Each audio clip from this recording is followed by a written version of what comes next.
नमस्कार, देवभूमि लाइव में आप सभी का स्वागत है और मैं हूं आपके साथ आयुष चित्रांश। उत्तराखंड में जैसे जैसे चुनाव की तारीख नजदीक आ रही है, पार्टियां उम्मीदवारों के नामों की घोषणा कर रही हैं, लेकिन वैसे ही वैसे पार्टियों के अंदर बगावत के सुर भी सुनने को मिल रहे हैं। कांग्रेस और बीजेपी दोनों में फूट जारी है। आज उत्तराखंड कांग्रेस के पूर्व प्रदेश अध्यक्ष किशोर उपाध्याय ने भारतीय जनता पार्टी का दामन थाम लिया है। एक दिन पहले ही कांग्रेस ने पार्टी विरोधी गतिविधियों में शामिल होने का आरोप लगाकर के उपाध्याय को 6 साल के लिए निलंबित कर दिया था। तो फिर वहीं वरिष्ठ बीजेपी नेता ओम गोपाल रावत ने भी कांग्रेस को ज्वाइन कर लिया है। हल्द्वानी से बीजेपी को यह बड़ा झटका लगा है। नैनीताल जिला सहकारी बैंक के अध्यक्ष राजेंद्र नेगी कांग्रेस में शामिल हो गए हैं। रुद्रपुर से राजकुमार ठकुराल ने बीजेपी से इस्तीफा दे दिया है और निर्दलीय चुनाव लड़ने का ऐलान कर दिया है। आपको बता दें कि वो बीजेपी से 2 बार विधायक भी रह चुके हैं। तो आज हम इसी मुद्दे पर बात करेंगे कि पार्टियां उम्मीदवारों के नाम की घोषणा कर रही हैं, वैसे ही वैसे पार्टियों के अंदर ये जो बगावत के सुर हैं वो क्यों तेज होते हुए नजर आ रहे हैं।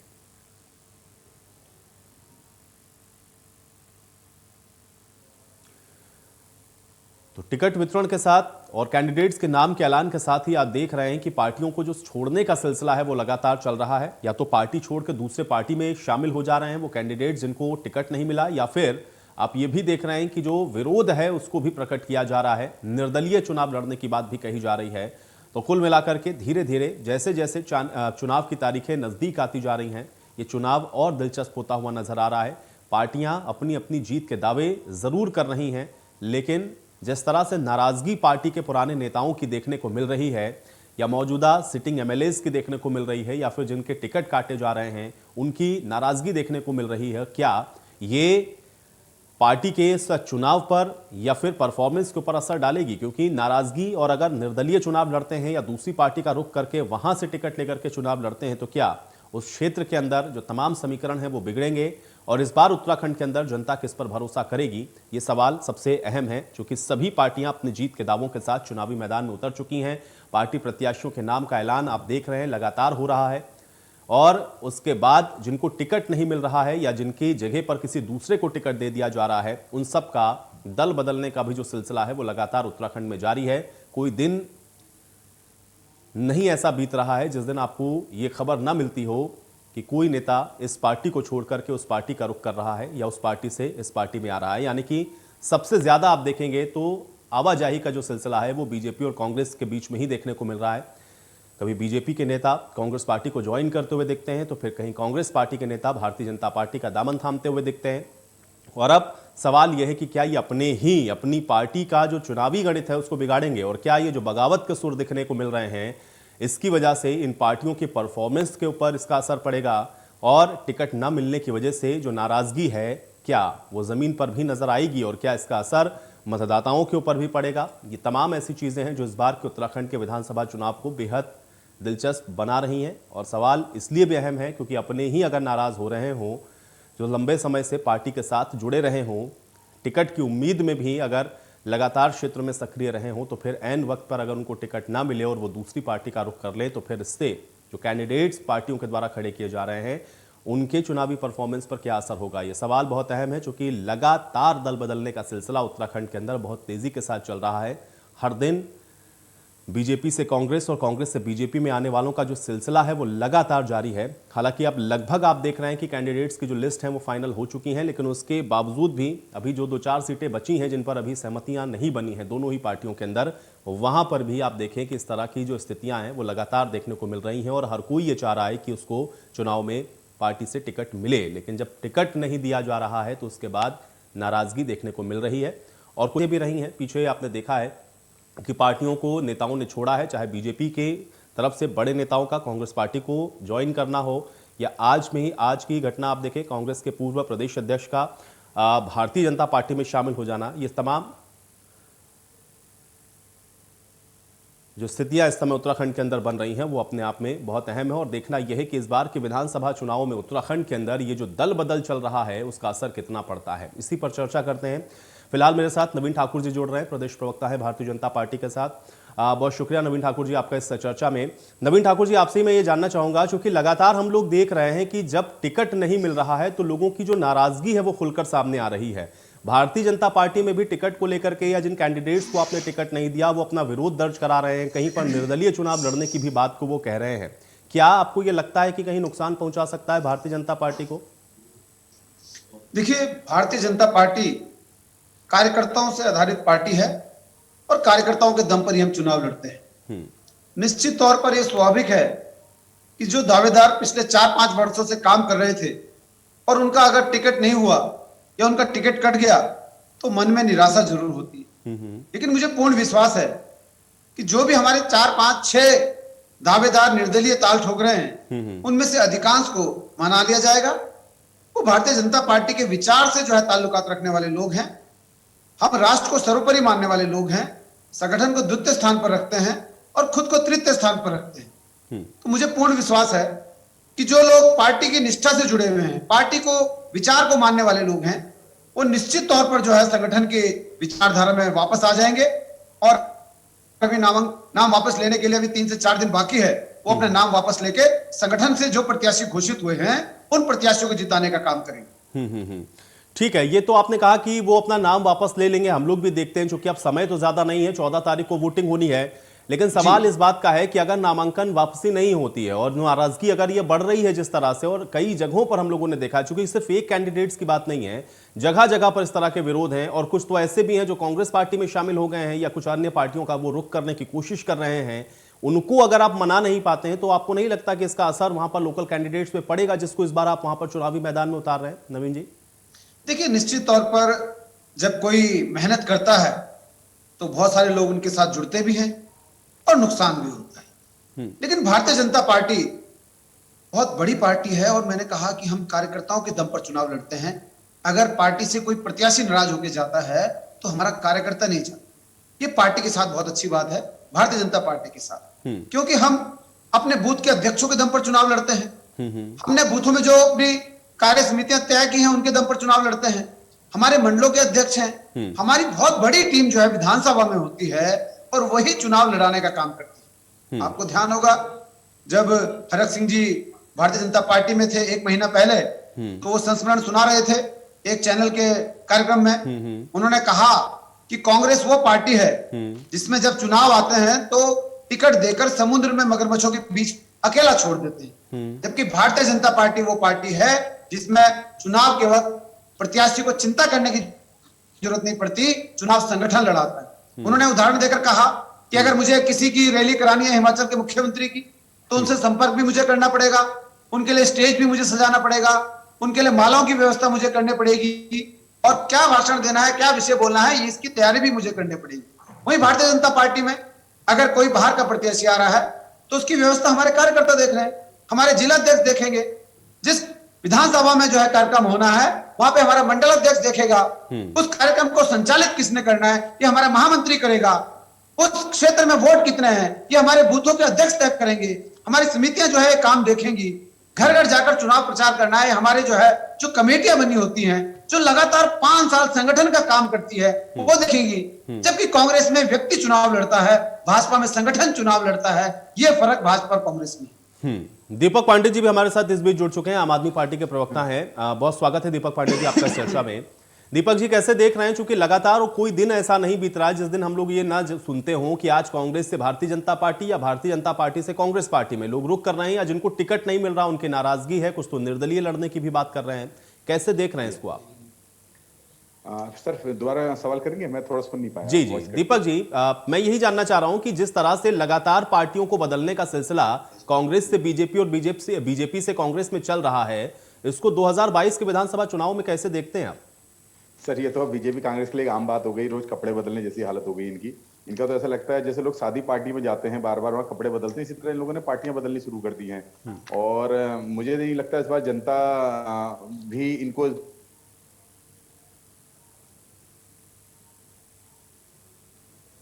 चलिए दीपक जी, मुझे लग रहा है कुछ तकनीकी समस्या है, संपर्क मेरा आपसे नहीं हो पा रहा। नवीन जी मैं आप जी दीपक जी कंटिन्यू। आवाज तो आ रही, मुझे क्लियर आ रही है जी। तो जो जमीनी जो इस बार हैं लोग, जो इलेक्शन इस बार वोट देने वाले हैं, जनता इन सब चीजों को समझ रही है कहीं ना कहीं, और जनता इस बार अपने मत का सही प्रयोग करेगी। इस बार कहीं ना कहीं जनता बीजेपी कांग्रेस में जो दल बदलू है, जो कांग्रेस का नाम कांग्रेस हो गया है, और बीजेपी का नाम भांगरेस हो गया है। जिस तरह से आप देख रहे हैं हर जगह इनकी करतूतें जो करनी है और करतूतें जो जनता के सामने दिख रही हैं, लोग बहुत रोषित हैं इन चीजों से। लोग इस बार अपना निर्णय बदलने के लिए तैयार हैं। लोग कुछ नया नव परिवर्तन करना चाह रहे हैं, नव निर्माण करना चाह रहे हैं उत्तराखंड का, क्योंकि इनको देखते देखते इनको 21 साल हो गया और ये हर बार ही कर रहे हैं। और एक चीज और है खास बात हमारे उत्तराखंड की, जो भी मुख्यमंत्री रहा लास्ट में वो कभी सरकार नहीं बनी। नित्यानंद स्वामी जी को आप देखेंगे, आप हरीश रावत जी को देखेंगे, आप नारायण दत्त तिवारी जी को देखेंगे, अब रहे पुष्कर सिंह धामी, इनकी भी विदाई बहुत जल्दी तय है। ये इनका भ्रम टूटने वाला है। उत्तराखंड का जब 5-5 साल का मिथक इन्होंने बराबर बना के रखा है, तो ये भी इनको देखना पड़ेगा। जो मुख्यमंत्री यहाँ रहा है वो दोबारा कभी नहीं आया है। और इसलिए मैं नवीन भाई से कहता हूँ कि संगठन अपनी जगह, संगठन सभी जगह होता है और संगठन का आज से नहीं कई सालों से है, साल से है, लेकिन उसके बाद भी कई राज्य हारे हैं। ये इतने जोश में ना रहे, क्योंकि जोश में ही होश खो जाते हैं कहीं ना कहीं चीजें। और आम आदमी पार्टी जब से आई है और जहां दस्तक देती है, कहीं ना कहीं ये इन लोगों को नुकसान होता है। ये आपने देखा हो, चंडीगढ़ में देखा, दिल्ली में भी देखा है। और आम आदमी पार्टी धीरे धीरे अपने पांव पसार रही है पूरे राज्यों में धीरे धीरे। नवीन जी जवाब दीजिए। देखिए, मुझे हंसी आती है। हंसना तो आपका आम आदमी पार्टी कांग्रेस की जो बी टीम है, ये चुनाव से पहले कांग्रेस को गाली देती। आप याद कर लीजिए वो दिल्ली का चुनाव। अरे सुन लीजिए भाई, आपको बहुत धीरे सुना। आप बी टीम आप है। ये आम आदमी पार्टी की दिक्कत है। आपने भांगरेस बनाया, ठीक है, फैलाने वाले लोग हैं। अब उनकी बात, तो ये बहुत महत्वपूर्ण चैनल है। मैंने कहा दीपक भाई सुन लीजिए, अरे सुनने का मौका रखिए, नजर सुनने का मादा रखिए। आप लोग अंदर घटे नहीं है। एक अच्छा श्रोता, एक अच्छा वक्ता हो सकता है। आम आदमी पार्टी के 1-2 प्रवक्ताओं को छोड़ के कोई भी ढंग की डिबेट नहीं करता, केवल रायता फैलाने का काम करते हैं। अरे भैया, आपके सारे झूठ में धैर्य से सुन रहा था, अब जवाब सुन लीजिए। इतनी बगलाहट क्यों है? सुनिए थोड़ा धैर्य से। देखिए, दिल्ली में अरविंद केजरीवाल एक लंबी पोटली लेके घूमते थे चुनाव में 2013 में। मैं जब भी सत्ता में आऊंगा, शीला दीक्षित ने इतने घोटाले किए हैं, सबसे पहले शीला दीक्षित को जेल भेजूंगा। बस मुझे एक बार सत्ता सौंप दीजिए आप, मैं शीला दीक्षित को जेल भेजूंगा। और दिल्ली की जनता इंतजार करती रही। जैसी जो है जनता ने सबसे ज्यादा सीटें तो हमें दी थी, 32 सीटें, कांग्रेस को, आम आदमी पार्टी को 28 दी थी, कांग्रेस को 7 दी थी। इन्होंने जन समर्थन का जो है निरादर करते हुए ये शीला दीक्षित के पैरों में गिर गए अरविंद केजरीवाल। और इन्होंने जिन्हें गालियां दी, अरे सुन लो ना भैया, दुनिया ने देखा है, जिन्हें गालियां दी, जिनको गालियां दी, उनके चरणों में अरे सुन लो, अरे सुन लो ना, सुन लो ना। क्यों रायता फैलाते हो? सब्जी मंडी है क्या? सब्जी मंडी है क्या ये? फर्जी बात तो, फर्जी तो आप हो। मच्छी बाजार आप बनाते हो यहाँ पे, शर्म आनी चाहिए आपको। दिल्ली में तो 150 करोड़ का हज हाउस बनाते हो। बात करने की तमीज आपको है? आपको तमीज है बात करने की? तमीज आपको नहीं है? अरे आपको पड़े क्या? अरविंद केजरीवाल की झूठी पड़ गया है, सब्जी मंडी बना के रखते हैं, रायता फैलाते हैं। अरे चुप करो, तमीज है? मूर्खों के राजा हैं जनता। अरे तमीज से बात करना मत बगलाया करो, इतना मत बगलाया करो आप। मैंने 13 में बर्दाश्त नहीं होती, बर्दाश्त नहीं होती। आपके आईएएस भाग रहे हैं, आपके अंदर मादा नहीं सुनने का। अगर दम ना हो ना, बौद्धिक क्षमता नहीं, अरे बौद्धिक क्षमता नहीं है ना, तो चुप बैठो। बौद्धिक क्षमता नहीं है, जितने टिकट कटे उनकी वो लोग आपकी टांग खींचने वाले हैं। बौद्धिक क्षमता नहीं है क्या?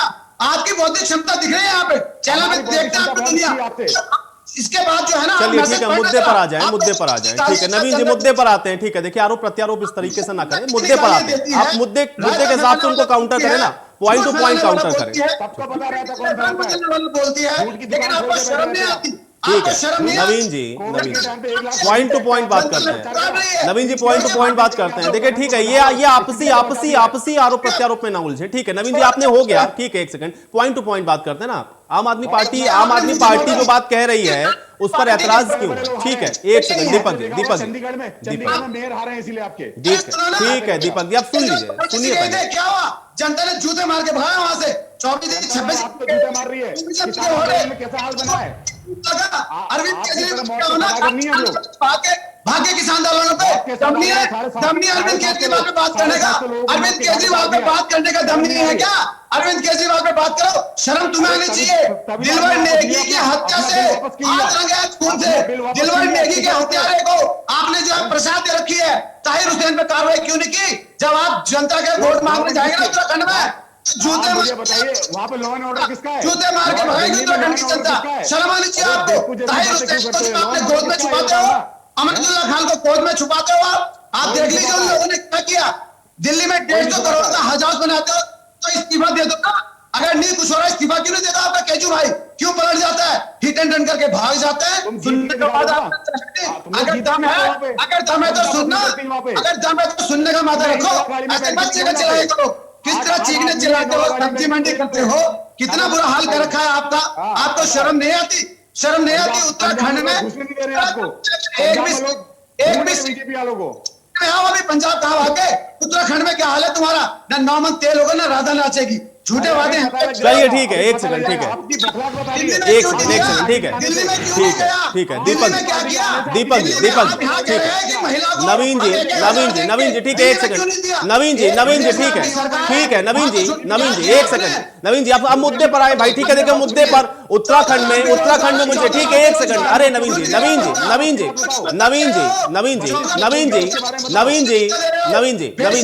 अरे नवीन जी, ठीक है, बहुत शर्म करवा ली आपने, नवीन जी, बहुत शर्म करवा ली, ठीक है, नवीन जी, अब आज के मुद्दे पर आते हैं। आज की डिबेट का टॉपिक क्या है नवीन जी? आज की डिबेट का टॉपिक क्या है नवीन जी, आज की डिबेट का टॉपिक यह है कि आपकी पार्टी से जो लोग छोड़ के जा रहे हैं, ऐसा क्यों हो रहा है? क्यों वो चले जा रहे हैं? कांग्रेस पार्टी में अपना ठौर ठिकाना ढूंढ रहे हैं। मुझे बताइए कि आपकी पार्टी को छोड़ रहे हैं, मतलब भरोसा तो नहीं है ना आपकी पार्टी पर। अगर वो कांग्रेस पार्टी में जा रहे हैं तो आप जनता को क्या मैसेज देंगे? एक सेकंड, अरे दीपक जी, झूठ सुना चेहरे से। नवीन जी,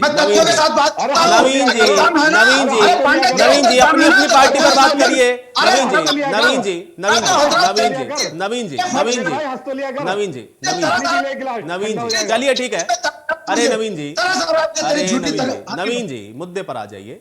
पार्टी छोड़ के क्यों जा रहे हैं? कांग्रेस क्यों शामिल हो? मैं मुद्दे की बात कर रहा हूं, लेकिन ये फर्ज ठीक है, अरे ठीक है, हो गया भाई। नवीन जी पूरा समय खाली यही बताएंगे क्या कि ये मुद्दे की बात नहीं कर रहे, मुद्दे की बात नहीं कर रहे? अरे मैं कह रहा हूं आप मुद्दे की बात करिए ना नवीन जी, आप मुद्दे की बात करिए नवीन जी, आप मुद्दे की बात करिए। नवीन जी, पिछले 4 मिनट से आपने एक भी बात मुद्दे की नहीं करी। आप केवल ये बताने में लगे कि ये ऐसा। मुझे बताइए नवीन जी, नवीन जी, अब अपनी पार्टी पर आ जाइए। नवीन जी, अब अपनी पार्टी पर आ जाइए। नवीन जी, अपनी पार्टी पर आइए। नवीन जी, अपनी पार्टी पर आइए। नवीन जी, अपनी पार्टी पर आइए।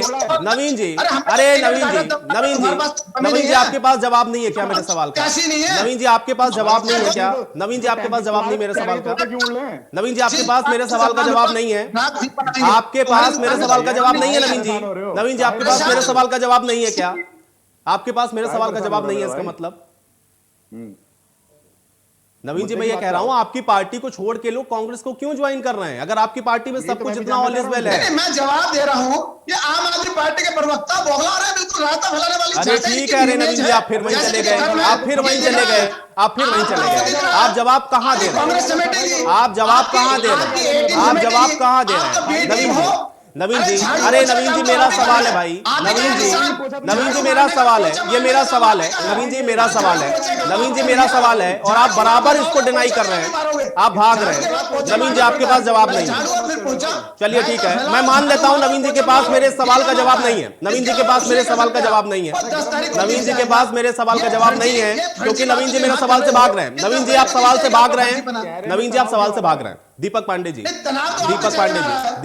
ठीक है नवीन जी, आपको पूरा समय दे दिया, आप थोड़ा धैर्य आपको रखना है। दीपक जी, नहीं, मैं तो लेकिन जिस प्रकार और भारतीय जनता पार्टी बीच में चीख चिल्ला रहे, मैं भी इनको नहीं बोलने दूंगा।